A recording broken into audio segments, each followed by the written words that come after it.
O Brasil, dos anos 1970, foi o berço de produções icônicas, mas nem tudo o que brilhava na tela era talento puro.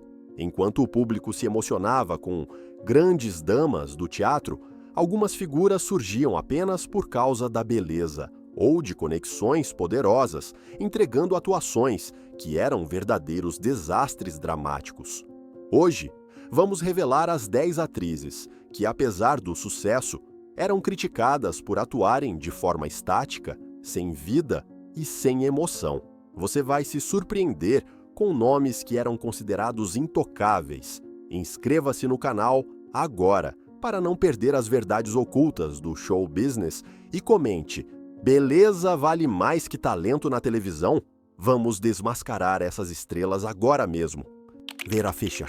Abrir esta lista com um nome tão monumental quanto o de Vera Fischer pode parecer uma heresia para alguns, mas nos anos 1970, a realidade crítica era muito diferente da idolatria que ela conquistou décadas depois. Vera surgiu como Miss Brasil no ano de 1969 e, naturalmente, o cinema e a televisão abriram as portas para aquela beleza estonteante. No entanto, em seus primeiros papéis na década de 70, a loira catarinense enfrentou uma chuva de críticas por sua falta de expressividade e pela dificuldade em entregar diálogos com a naturalidade que o gênero dramático exigia. Ela era o que os diretores da época chamavam discretamente de enfeite de cena, alguém que estava lá para ser admirada, mas que travava completamente quando o roteiro pedia uma carga emocional mais profunda ou uma variação de tom que fosse além do básico. Nas produções do gênero porno-chanchada e em suas primeiras incursões em novelas como Espelho Mágico, no ano de 1977, Vera Fischer era frequentemente descrita por jornalistas especializados como uma presença de madeira. Seus gestos eram ensaiados demais, sua voz parecia não ter a alma da personagem e suas expressões faciais eram limitadas a poucas variações que não convenciam os espectadores mais exigentes. Havia uma sensação clara de que ela estava apenas lendo o texto, sem compreender as nuances psicológicas de quem estava interpretando. Para muitos colegas de elenco daquela época, contracenar com ela era um desafio, pois o retorno dramático era mínimo, obrigando os parceiros de cena a carregarem toda a intensidade da sequência nas costas para que o resultado final não parecesse um monólogo frio. A beleza de Vera era tão avassaladora que funcionava como uma cortina de fumaça para a sua inexperiência técnica. Os produtores sabiam que o público queria vê-la, independentemente de sua capacidade de chorar de forma convincente ou de transmitir ódio apenas com o olhar.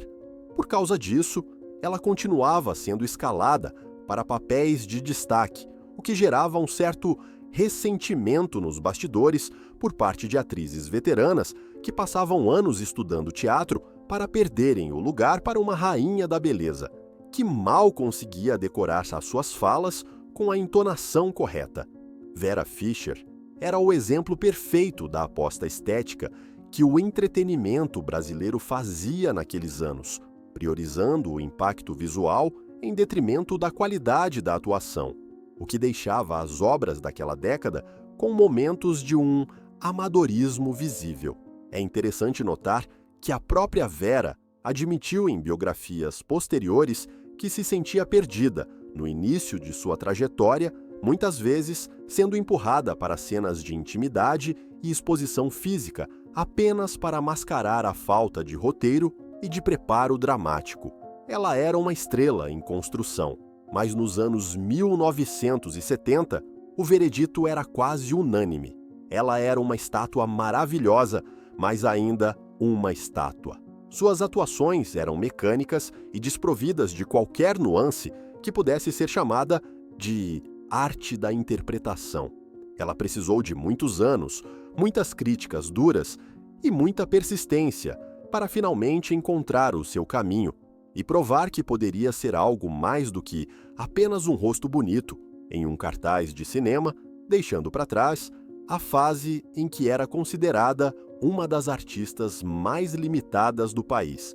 Ao assistir aos registros daquela época, fica claro o abismo entre Vera e suas contemporâneas que já dominavam a técnica da atuação.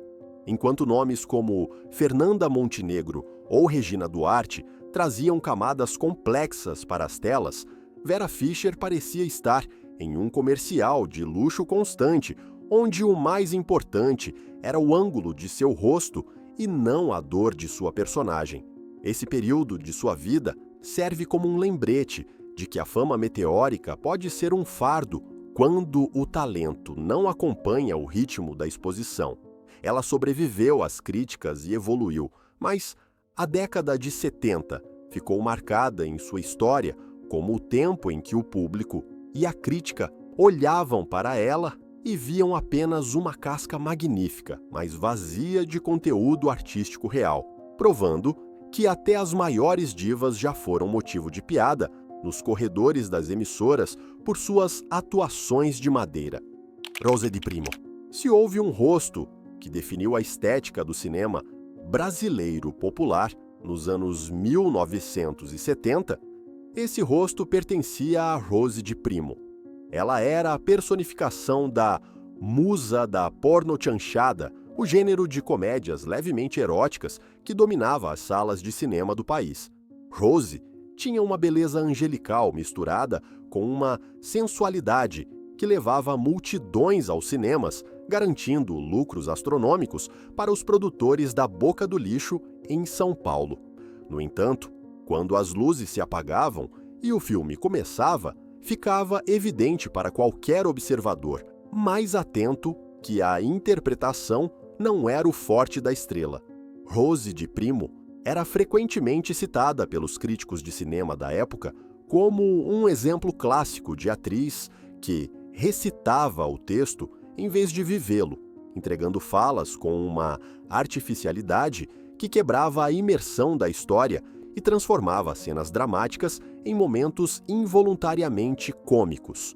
A carreira de Rose foi construída sobre sua imagem visual, e os diretores da década de 1970 sabiam explorar isso ao máximo, muitas vezes em detrimento da qualidade artística das cenas.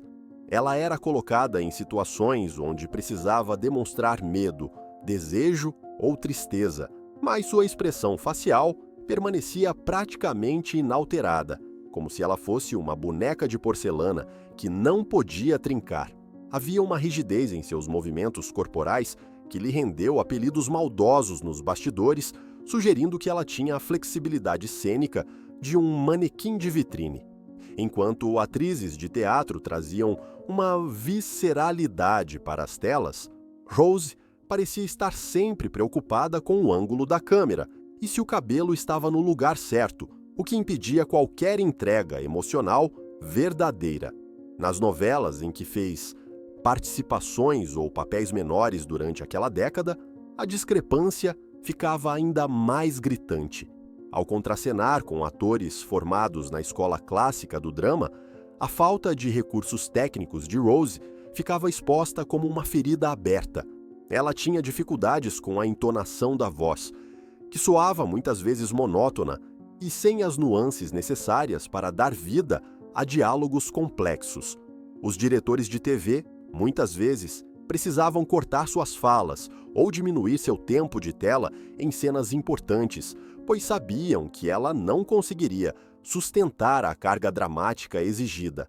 Ela era o que chamavam na época de atriz decorativa, alguém que estava ali para elevar a audiência masculina, mas que não acrescentava nada à narrativa artística da obra.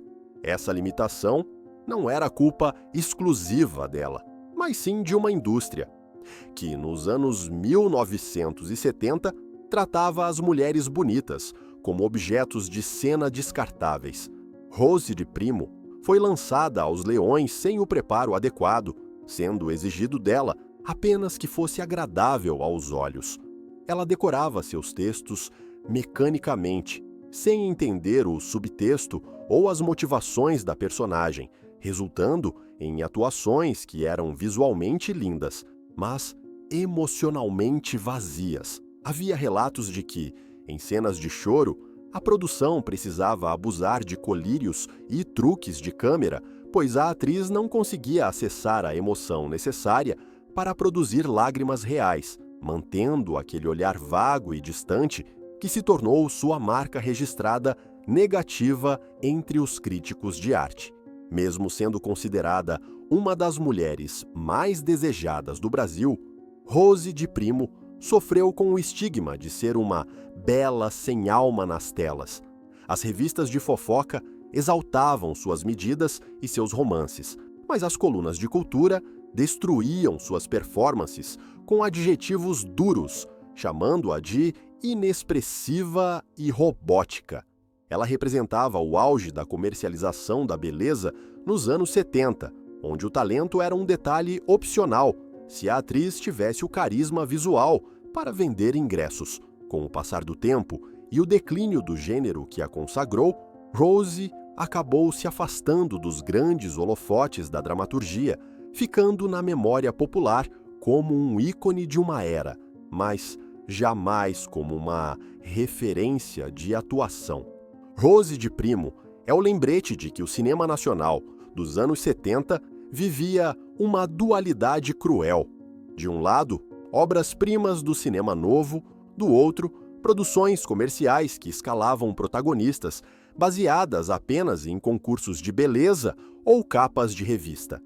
Ela foi a rainha desse segundo grupo, reinando absoluta nas bilheterias, enquanto era massacrada pela crítica. Sua atuação de madeira não impediu seu sucesso financeiro, mas garantiu seu lugar nesta lista como uma das atrizes que, infelizmente, provaram que ser uma estrela e ser uma grande atriz são coisas completamente diferentes, especialmente em uma década onde a aparência valia muito mais do que a essência. Helena Ramos, se existe um título de nobreza no cinema popular brasileiro, dos anos 1970, ele pertence a Helena Ramos, a incontestável rainha da pornochanchada. Com um rosto de traços perfeitos e um corpo que parecia ter sido esculpido à mão, Helena levava milhões de brasileiros às salas de cinema escuras do centro das grandes cidades. No entanto, o sucesso estrondoso de bilheteria escondia uma realidade dura nas páginas dos cadernos de cultura. Para a crítica especializada, Helena era a definição viva de uma atriz robótica. Em uma década onde o cinema novo buscava a verdade visceral do povo brasileiro, Helena representava o oposto, uma beleza plástica, fria e muitas vezes desprovida de qualquer emoção humana genuína diante das câmeras.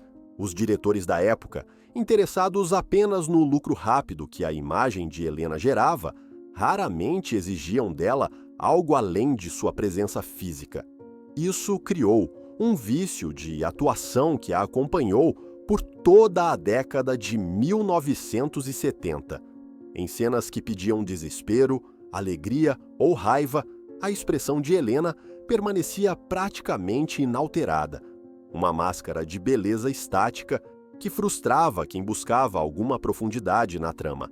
Era comum ouvir comentários de que ela atuava no automático, recitando suas falas com um tom monocórdico que fazia parecer que ela estava lendo uma lista de compras e não declarando amor eterno ou fugindo de um perigo mortal. Ela era um manequim de luxo, posicionado no set, movendo-se conforme as marcações de chão, mas sem alma no olhar.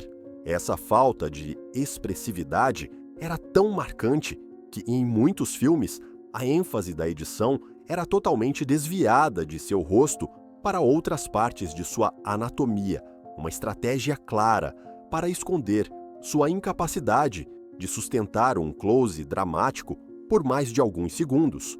Helena Ramos era o produto perfeito de uma indústria que não valorizava o talento feminino, mas sim a exploração da imagem. Ela mesma, em entrevistas posteriores, reconheceu que não teve a preparação adequada e que foi jogada no furacão da fama muito jovem, sem as ferramentas técnicas para se defender das críticas que a chamavam de linda, porém oca.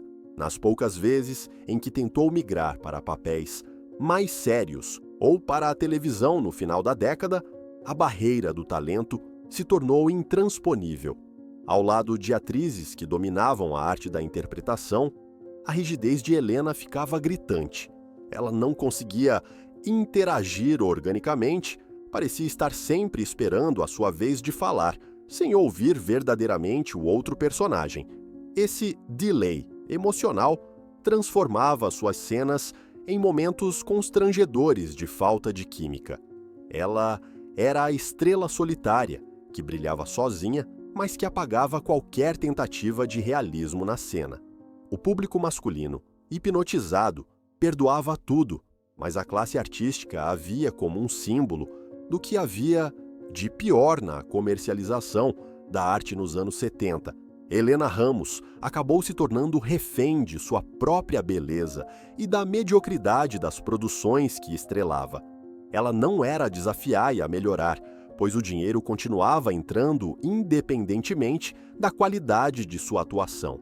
Isso cristalizou sua imagem como a musa de gesso, alguém intocável em sua perfeição estética, mas inalcançável em termos de empatia dramática. Sua filmografia nos anos 70 é vasta, mas é difícil encontrar um único momento em que ela tenha realmente convencido como uma personagem real, e não apenas como a fantasia projetada de uma geração.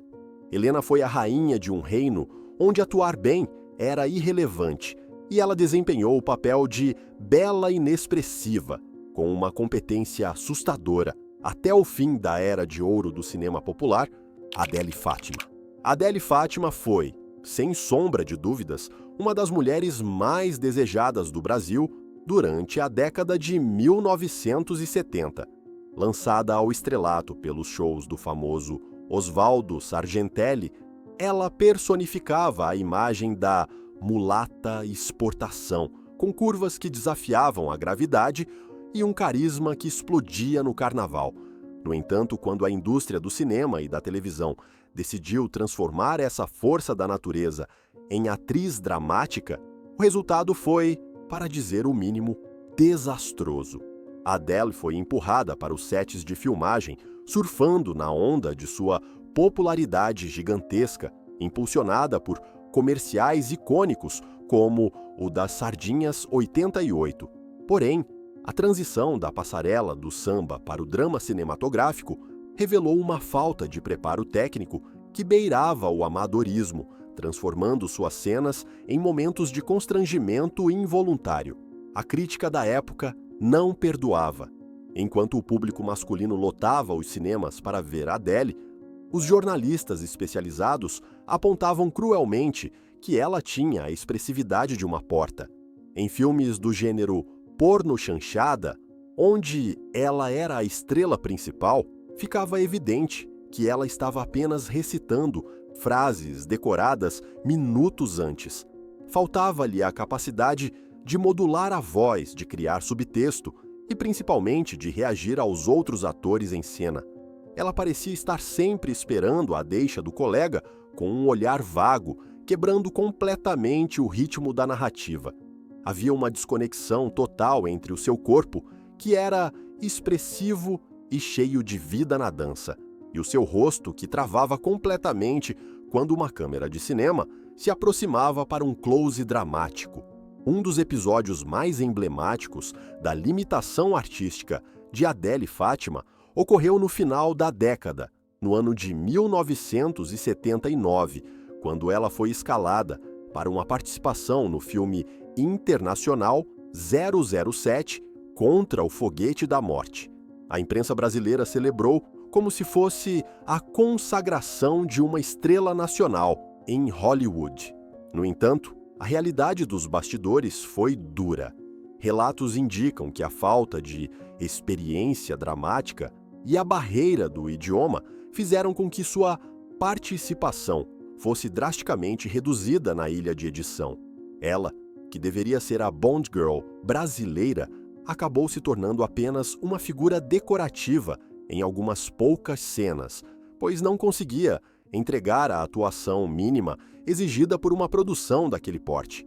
Foi um balde de água fria que expôs ao mundo a fragilidade de sua formação como atriz.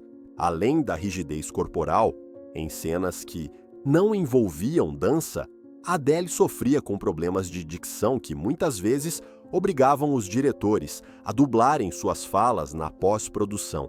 Isso era humilhante para qualquer artista, mas, na indústria dos anos 70, era uma prática comum para consertar atuações fracas de mulheres bonitas. A voz que o público ouvia nem sempre era a dela, criando uma performance Frankenstein que não passava despercebida pelos críticos mais atentos. Ela era tratada como um objeto cênico valioso, uma peça de marketing ambulante, mas raramente como uma intérprete capaz de conduzir uma história complexa. Os roteiros eram simplificados ao máximo quando ela estava em cena, evitando monólogos longos ou exigências emocionais que ela claramente não conseguiria cumprir. A trajetória de Adele Fátima no cinema dos anos 70 é o retrato fiel de uma época que confundia a celebridade com talento artístico. Ela foi vítima de uma máquina que triturava pessoas despreparadas em busca de lucro fácil, enquanto ela brilhava como rainha de bateria e modelo publicitária. Sua carreira de atriz nunca decolou de verdade porque faltava a base, o estudo e a vocação. Ela continuou sendo amada pelo povo por sua simpatia e beleza, mas entrou para a história da dramaturgia como um dos exemplos mais claros de atuação de madeira, provando que o carisma do samba nem sempre se traduz na sutileza necessária para convencer alguém de que se está sofrendo ou amando na tela grande. Nicole Puzzi. Se a década de 1970 teve uma musa que polarizou opiniões entre o amor do público e o ódio da crítica, essa mulher foi Nicole Puzzi. Surgindo como um furacão na segunda metade da década, ela se tornou o rosto definitivo do cinema da boca do lixo e das produções mais ousadas da época. No entanto, enquanto as bilheterias explodiam, os especialistas em cinema não economizavam nos adjetivos negativos para descrever sua performance dramática. Nicole era frequentemente acusada de possuir uma atuação gelada, uma espécie de apatia cênica que fazia com que todas as suas personagens parecessem estar entediadas, independentemente se a cena era de um assassinato brutal ou de uma festa eufórica. Para os críticos mais puristas, ela representava a falta de alma do cinema comercial, uma atriz que estava ali apenas para ser olhada, mas que se recusava a sentir qualquer emoção verdadeira diante das lentes. A principal queixa sobre o trabalho de Nicole Puzzi nos anos 70 girava em torno de sua inexpressividade facial. Em filmes que exigiam tensão psicológica, ela mantinha o mesmo olhar distante e vago, como se estivesse mentalmente em outro lugar, longe daquele set de filmagem. Essa característica, que alguns tentavam vender como um estilo moderno e distanciado, era vista pela maioria dos diretores de teatro e críticos de jornal como pura falta de recurso técnico. Ela não conseguia transmitir calor humano. Suas interações com pares românticos eram descritas como mecânicas, onde o corpo estava presente e disponível, mas a conexão emocional era inexistente. Era como assistir a um manequim de luxo se movendo pelo cenário, executando as marcas de chão com precisão, mas sem injetar sangue nas veias da personagem. Outro ponto, que transformava Nicole em alvo fácil de piadas nos bastidores, era a sua dicção e o tom de voz monocórdico. Em uma época onde a dublagem começava a dar espaço para o som direto, a voz de Nicole soava para muitos como uma leitura de lista telefônica. Ela entregava textos dramáticos com uma linearidade que quebrava o clímax das narrativas. Não havia altos e baixos, não havia a respiração ofegante do medo ou o grito estridente da raiva. Tudo era nivelado por um tom de enfado que se tornou sua marca registrada negativa. Os roteiristas, percebendo essa limitação, muitas vezes escreviam personagens que eram propositalmente frias ou alienadas para ela, tentando transformar um defeito de atuação em uma característica da personagem, uma manobra para mascarar o fato de que a estrela principal tinha sérias dificuldades em modular a voz. A carreira de Nicole Puzzi, na década de 1977, foi impulsionada muito mais por sua coragem em se expor fisicamente do que por seu talento dramático. Ela era a rainha da ousadia, e isso bastava para os produtores que visavam o lucro rápido. No entanto, essa superexposição cobrou um preço artístico alto. Ela ficou estigmatizada como a atriz que não interpretava, apenas estava. Em cenas de choro, o esforço para produzir uma lágrima parecia hercúleo e artificial. A câmera precisava ajudar, com cortes rápidos e trilhas sonoras pesadas, para que o público sentisse alguma coisa, já que o rosto da atriz permanecia uma máscara de indiferença. Ela era o símbolo de uma geração que consumia a imagem com voracidade, mas que não se importava se a embalagem estava vazia de conteúdo dramático. Mesmo com todas as limitações apontadas, Nicole Puzzi trabalhou incessantemente, tornando-se uma das atrizes mais produtivas do período. Isso, contudo, serviu apenas para fornecer mais munição aos seus detratores, que apontavam a repetição de seus trejeitos e a falta de evolução de um filme para o outro. Ela entrava e saía de produções interpretando variações da mesma mulher blasé, consolidando a fama de ser uma atriz de uma nota só. Para a história do cinema brasileiro, ela é um ícone cultural inegável, mas para a história da atuação, sua passagem pelos anos 70 é lembrada como o triunfo da estética sobre a técnica, a prova de que era possível ser uma estrela gigantesca atuando com a profundidade emocional de um iceberg. Mathilde Mastrandi foi, indiscutivelmente, uma das maiores estrelas do cinema popular brasileiro no final da década de 1970. Com uma energia vibrante e um físico que se tornou referência de beleza nacional, ela era a garantia de bilheteria certa para qualquer produtor da época. No entanto, a fascinação que o público tinha por sua imagem não era compartilhada pelos críticos de cinema, que frequentemente classificavam suas atuações como amadoras e desprovidas de qualquer técnica real. Mathilde vinha do mundo da dança e do entretenimento visual, e essa transição para a atuação dramática revelou uma rigidez que contrastava com sua desenvoltura física.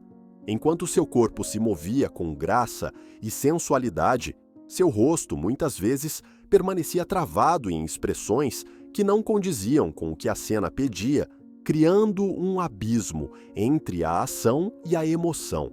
Nos filmes em que participou durante os anos 70, era comum notar que Mathilde tinha sérias dificuldades com a entrega de textos longos. Sua fala soava decorada, sem a naturalidade necessária para transformar diálogos escritos em conversas reais. Havia uma cadência robótica em sua voz, uma falta de pausas dramáticas e de entonação que tornava difícil acreditar nas personagens que ela interpretava. Ela era a mocinha ingênua ou a mulher fatal, mas em ambos os casos, a profundidade psicológica era inexistente. Os diretores, percebendo essa limitação, muitas vezes cortavam suas falas ou pediam para que ela apenas sorrisse ou fizesse poses, transformando-a em uma espécie de estátua viva, que servia apenas para decorar o cenário e justificar o ingresso pago pelo público masculino. A crítica da época era ácida ao apontar que Mathilde atuava com o corpo, mas esquecia o rosto em casa. Em cenas de tensão ou tristeza, Onde o close da câmera buscava uma lágrima ou um tremor de lábio, o que se via era um olhar vago, perdido, como se ela estivesse contando os segundos para a cena acabar. Essa falta de repertório dramático fazia com que ela fosse constantemente dublada, ou que suas cenas fossem editadas de forma frenética para esconder os erros de continuidade emocional. Ela era uma vítima de um sistema que pegava mulheres bonitas e as jogava na frente das câmeras sem nenhum preparo, exigindo delas o impossível. Matilde se esforçava, mas a barreira técnica era visível a olho nu, transformando dramas sérios em comédias involuntárias devido à sua inexpressividade. Outro ponto que pesava contra a atriz era a sua dificuldade em interagir com os parceiros de cena. A atuação é um jogo de troca, de ouvir e reagir, mas Matilde parecia estar sempre atuando sozinha, isolada em uma bolha de preocupação estética. Ela não olhava verdadeiramente nos olhos dos outros atores. Seu foco parecia estar na lente da câmera, quebrando a quarta parede de forma desajeitada e tirando a veracidade da ficção. Isso irritava atores mais experientes, que precisavam contracenar com ela, pois sentiam que estavam jogando tênis com um paredão. A bola ia, mas não voltava com nenhum efeito. Ela era a rainha da bilheteria, mas nos bastidores era vista como uma não atriz, alguém que estava ali por acaso e que poderia ser substituída por qualquer outra mulher bonita sem que a história sofresse qualquer alteração. Apesar das críticas devastadoras sobre seu talento dramático, Mathilde Mastrangi marcou época e se tornou um ícone cultural. Sua carreira nos anos 70 prova que naquele momento específico da história do Brasil, o carisma e a beleza física podiam atropelar qualquer necessidade de competência artística. Ela foi amada pelo povo, que pouco se importava se ela sabia recitar Shakespeare ou não. Mas para a história da dramaturgia, seu nome ficou registrado na lista daquelas que jogavam como um tronco, entregando performances que eram visualmente impactantes, mas artisticamente nulas. Matilde foi o sorriso mais famoso da Boca do Lixo, mas infelizmente, sua atuação nunca conseguiu ir além da superfície daquele belo sorriso. Zélia Martins foi uma verdadeira operária do cinema brasileiro durante os anos 1970. É difícil encontrar alguém que tenha filmado tanto quanto ela naquele período, marcando presença em uma infinidade de produções que iam da comédia leve ao drama policial. No entanto, essa onipresença nas telas serviu também para expor, de forma repetitiva e quase cruel, as suas limitações artísticas. Para os críticos de cinema da época, Zélia era a definição clássica de uma atriz de um tom só. Não importava se ela estava interpretando uma mocinha em perigo, uma vilã sedutora ou uma esposa traída. A expressão em seu rosto permanecia a mesma, uma máscara de imobilidade que frustrava qualquer tentativa de imersão na história. Ela parecia estar sempre posando para uma fotografia, congelada no tempo, incapaz de deixar que as emoções fluíssem de forma orgânica através de seus gestos ou de seu olhar. Uma das críticas mais frequentes direcionadas a Zélia Martins dizia respeito à sua dicção e à forma como ela projetava a voz. Havia uma artificialidade em sua fala que transformava diálogos cotidianos em declamações escolares. Ela tinha o hábito de falar pausadamente, sem o ritmo natural de uma conversa, o que fazia com que suas interações com outros atores parecessem ensaiadas à exaustão, mas sem a alma necessária para torná-las credíveis. Em cenas de maior tensão dramática, onde o roteiro exigia gritos, choro ou desespero, a atuação de Zélia desmoronava completamente. O público via uma mulher bonita fazendo caretas que não transmitiam dor real, mas sim o esforço visível de alguém que estava tentando atuar e falhando em convencer a plateia. Era o tipo de performance que tirava o espectador do filme e o fazia lembrar que aquilo era apenas um set de filmagem com atores pagos. Os diretores da década de 1970, cientes de que Zélia era um chamariz de bilheteria, devido à sua beleza e ousadia, continuavam a escalá-la, mas muitas vezes recorriam a truques de edição para esconder suas falhas. Cenas longas eram cortadas em planos mais curtos para evitar que a câmera ficasse muito tempo focada em seu rosto inexpressivo. Em momentos de silêncio, onde a atriz deveria transmitir pensamento ou dúvida apenas com o olhar, o resultado era um vazio assustador. Ela olhava para o horizonte com a profundidade de um manequim de loja, o que obrigava a trilha sonora a trabalhar em dobro para tentar criar o clima que a atriz não conseguia entregar. Ela era, infelizmente, uma peça de decoração luxuosa em filmes que já não primavam pelo roteiro, tornando o produto final ainda mais frágil artisticamente. A carreira de Zélia Martins também foi marcada pela falta de química com seus pares românticos. O cinema vive da conexão entre os personagens, da eletricidade que surge no encontro de olhares, mas Zélia parecia ter uma barreira invisível ao seu redor. Ela não reagia ao toque ou à fala do outro. Ela apenas aguardava a sua vez. Isso era particularmente notável quando ela contracenava com atores de teatro que migravam para o cinema em busca de dinheiro rápido. Enquanto eles tentavam construir uma cena, Zélia permanecia estática, como uma parede de gesso, rebatendo as falas sem qualquer intenção dramática.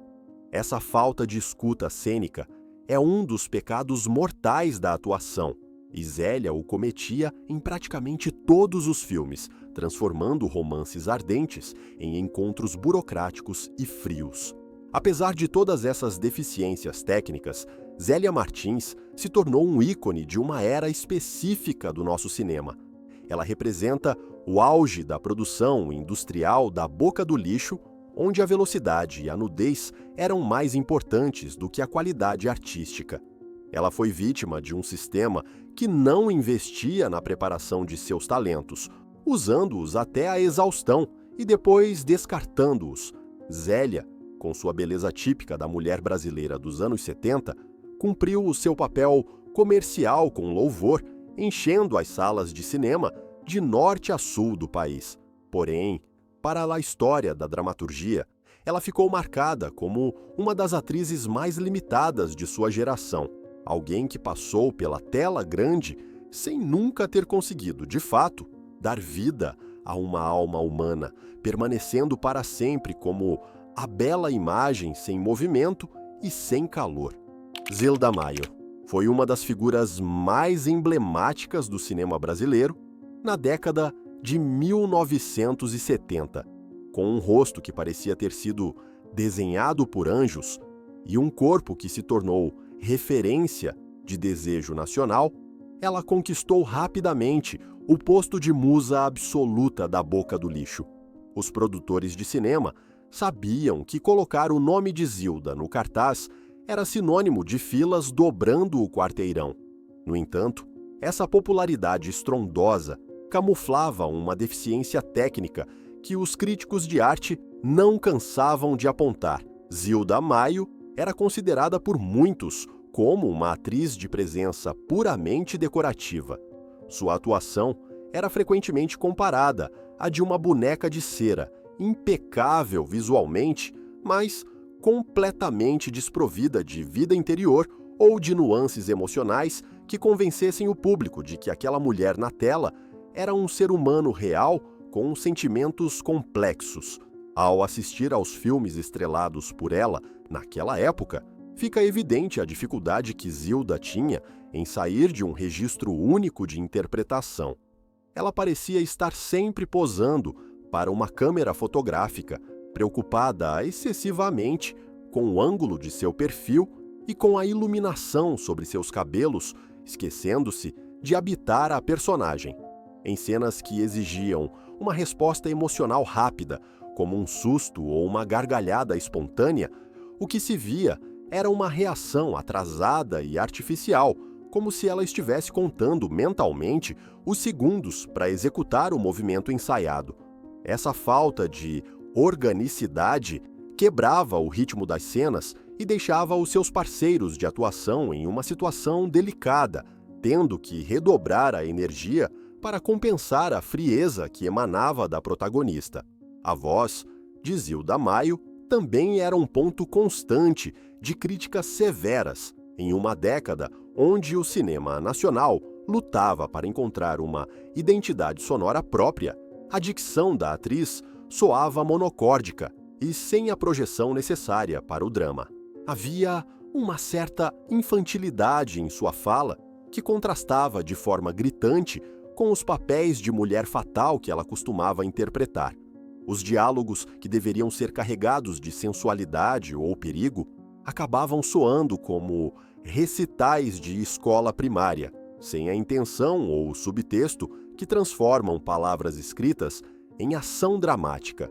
Muitos diretores, frustrados com essa limitação, optavam por reduzir suas falas ao mínimo indispensável, transformando-a em uma figura silenciosa que apenas desfilava pela tela, o que, ironicamente, acabava funcionando melhor do que quando ela tentava atuar de verdade. Outro aspecto que pesava contra a reputação artística de Zilda era a sua total incapacidade de chorar em cena de forma convincente. O choro é uma das ferramentas mais básicas e poderosas de um ator, mas para Zilda parecia ser um mistério inalcançável. Quando o roteiro pedia lágrimas, o resultado era quase sempre constrangedor. Um rosto contorcido em uma careta forçada, sem que os olhos transmitissem qualquer tristeza genuína. A equipe de maquiagem precisava intervir constantemente com glicerina e outros truques visuais para simular o choro, mas a falta de emoção no olhar entregava o artifício para o público mais atento. Esses momentos eram a prova definitiva de que a beleza de Zilda era uma barreira que a impedia de se entregar à feiura necessária da dor real, mantendo-a presa em uma bolha de perfeição estética inexpressiva. Apesar de ser massacrada pela crítica especializada, que a rotulava como uma das piores atrizes de sua geração em termos técnicos, Zilda Maio continuou filmando freneticamente durante toda a década de 70. Ela era o produto perfeito para um mercado que não buscava qualidade, mas sim apelo visual imediato. Ela representava o sonho de consumo de uma sociedade machista que valorizava a mulher objeto em detrimento da mulher artista. Zilda, consciente ou não de suas limitações, surfou nessa onda com maestria, tornando-se uma lenda do cinema popular. No entanto, seu legado na dramaturgia permaneceu manchado pela fama de ser uma estátua viva, alguém que ocupava o espaço cênico com uma beleza estonteante, mas que deixava um vazio imenso, onde deveria existir a alma de uma personagem. Ela foi a rainha que reinou em silêncio dramático, provando que, nos anos 70, ser bela era o suficiente para ser estrela, mesmo que a atuação fosse tão rígida quanto um tronco de madeira nobre. Rossana Guessa não foi apenas uma atriz nos anos 1970, ela foi uma verdadeira força da natureza que entendeu, antes de muitas outras, que para se manter no topo era preciso controlar os meios de produção. De origem italiana e com uma beleza europeia que fascinava o público brasileiro, Rossana tornou-se uma das musas absolutas da porno-chanchada. No entanto, enquanto seu faro para negócios era inquestionável, sua capacidade de atuar era frequentemente destroçada pelos jornalistas culturais da época. Para a crítica, Rossana era o exemplo clássico da atriz empresária, alguém que estava na tela não porque foi escolhida por seu talento inigualável, mas porque ela mesma assinava os cheques da produção. Isso gerava uma má vontade imensa, mas também expunha suas fragilidades técnicas, que não eram poucas quando as luzes da câmera se acendiam para um close dramático. Uma das características mais marcantes e criticadas de Rossana era a sua dificuldade com o idioma e a entonação. Mesmo vivendo no Brasil, ela mantinha um sotaque carregado e uma dicção que muitas vezes soava estranha e artificial em papéis que exigiam naturalidade coloquial. Em uma década onde o cinema buscava retratar a malandragem e a realidade das ruas, a fala de Rossana parecia vir de outro planeta, criando um distanciamento imediato com o espectador.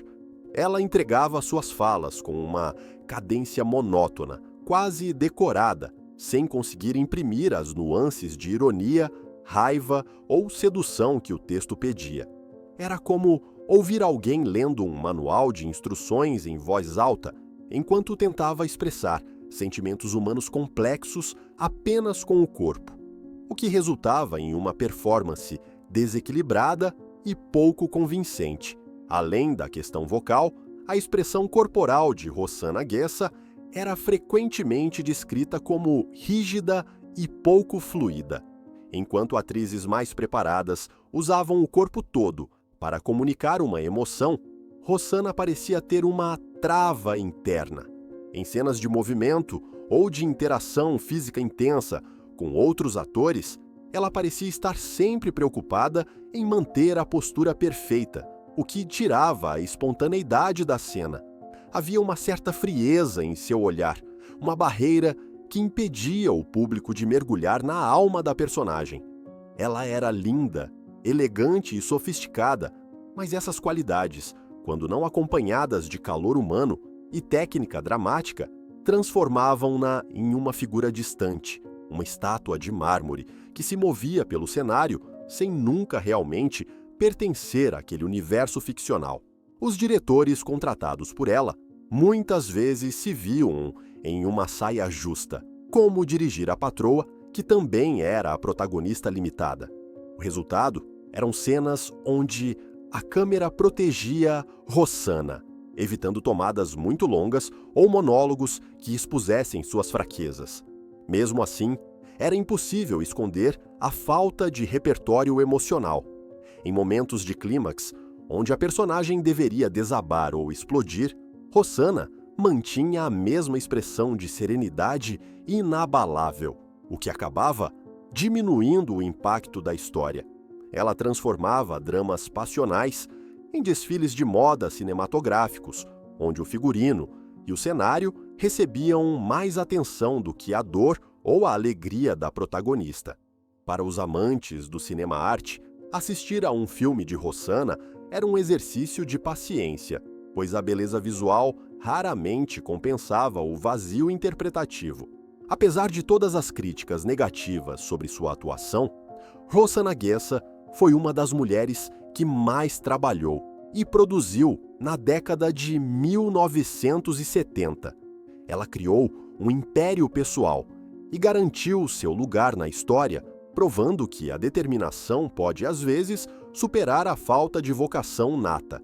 Ela não era a melhor atriz do mundo, e talvez nem a 20ª melhor de sua geração, mas sua inteligência de mercado a manteve em evidência, enquanto atrizes muito mais talentosas desapareciam no esquecimento. Rossana foi a rainha que construiu seu próprio trono, e se a sua atuação era considerada de madeira pelos críticos, era uma madeira nobre, polida e muito cara, que sustentou toda uma indústria de entretenimento popular durante anos a fio, mostrando que no cinema, ser dona do filme é a melhor maneira de nunca ser cortada da cena final. Nadia Lippe foi o rosto angelical que dominou as capas de revistas adolescentes e as telas de televisão durante a década de 1970. Filha de uma família já influente no meio artístico, ela teve as portas abertas muito cedo, tornando-se rapidamente a namoradinha de uma geração. No entanto, essa facilidade de acesso aos papéis principais gerou uma onda de má vontade por parte da crítica especializada, que via nela o exemplo perfeito do nepotismo artístico. Para muitos jornalistas culturais da época, Nádia era uma atriz de beleza indiscutível, mas de talento questionável, entregando atuações que eram classificadas como mornas, lineares e muitas vezes excessivamente infantis para a complexidade das personagens que lhe eram confiadas. Enquanto seus pares no teatro lutavam para transmitir emoções viscerais, Nádia parecia presa em um registro de atuação bonitinho, onde o sorriso perfeito e os olhos claros faziam todo o trabalho. Em cenas de novelas de grande audiência, como na Rede Tupi ou na Globo, ficava evidente a sua dificuldade em sair da superfície. Faltava-lhe o peso dramático. Sua voz soava sempre leve demais, quase sussurrada, o que funcionava para comédias românticas adolescentes, mas fracassava miseravelmente quando o roteiro exigia densidade psicológica. Ela era a menina rica e mimada que sofria por amor, mas o público sentia que aquele sofrimento era apenas uma pose, uma encenação escolar que não alcançava o coração de quem assistia. A rigidez de Nádia Lippe também era notável em sua linguagem corporal. Diferente das grandes atrizes que falavam com as mãos e com o corpo, Nádia parecia atuar apenas do pescoço para cima. Havia uma contenção em seus gestos que passava a impressão de que ela tinha medo de se despentear ou de parecer feia diante das câmeras. Essa vaidade cênica impedia que ela se entregasse aos momentos de descontrole ou de paixão avassaladora. Ela era a boneca de luxo da televisão brasileira nos anos 70, impecável esteticamente, mas fria como um bibelô de porcelana. Os diretores, cientes de sua popularidade com o público jovem, continuavam a escalá-la, mas muitas vezes precisavam cercá-la de atores veteranos de peso para que as cenas não perdessem completamente a força. Essa falta de profundidade ficou ainda mais exposta quando ela se aventurou no cinema. Na tela grande, onde cada detalhe é ampliado, a inexpressividade de Nádia se tornou um prato cheio para os críticos. Em filmes que tentavam explorar um lado mais sensual ou maduro da atriz, a desconexão era palpável. Ela tentava ser a mulher fatal, mas continuava com a aura de menina ingênua que não sabia o que estava fazendo. O olhar vago em momentos de silêncio denunciava uma falta de pensamento interno da personagem. Parecia que ela estava apenas esperando o diretor gritar: "Corta!". Ela era o símbolo de uma juventude dourada que tinha tudo: beleza, fama e dinheiro, exceto a técnica necessária para ser levada a sério como uma grande intérprete. Nádia Lippe marcou a década de 70 como um ícone pop, mas sua trajetória na atuação serviu para alimentar o debate sobre o valor da beleza versus o valor do talento.